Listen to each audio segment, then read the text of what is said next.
एका गावाचा असा नियम आहे जो ऐकून चोरांच्याही अंगावर काटा येतो। या गावात चोरी केली तरी शिक्षा कोर्ट नाही तर थेट शनिदेव देतात। एक असं गाव जिथे घरांचा दरवाजेच नाही, ना कुलूप, ना कडी, ना सुरक्षा रक्षक, तरीही चोरी जवळपास होत नाही। हे ऐकून विश्वास बसत नाही ना? पण महाराष्ट्रात असं एक गाव खरंच आहे, शनी शिंगणापूर, अहमदनगर जिल्ह्यातील हे गाव जगभरात आपल्या अनोख्या परंपरेसाठी प्रसिद्ध आहे। येथील अनेक घरं, दुकाने आणि काही कार्यालयांनाही पारंपरिक दरवाजे नसतात। पण प्रश्न असा आहे, लोकांना चोरीची भीती वाटत नाही का? यामागे आहे एक अनोखी श्रद्धा। गावकऱ्यांचा विश्वास आहे की या गावाचे रक्षण स्वतः शनिदेव करतात। असं मानलं जातं की जो कोणी येथे चोरी किंवा चुकीचं कृत्य करेल त्याला शनिदेव त्वरित शिक्षा देतात। या श्रद्धेमुळे अनेक वर्षे गावात दरवाजे विरहित घरे पाहायला मिळत होती।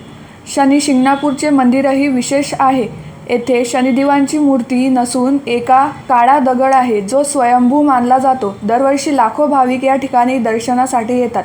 पण हे फक्त श्रद्धेचं प्रतीक आहे की त्यामागे काही वेगळं रहस्य दडलं आहे?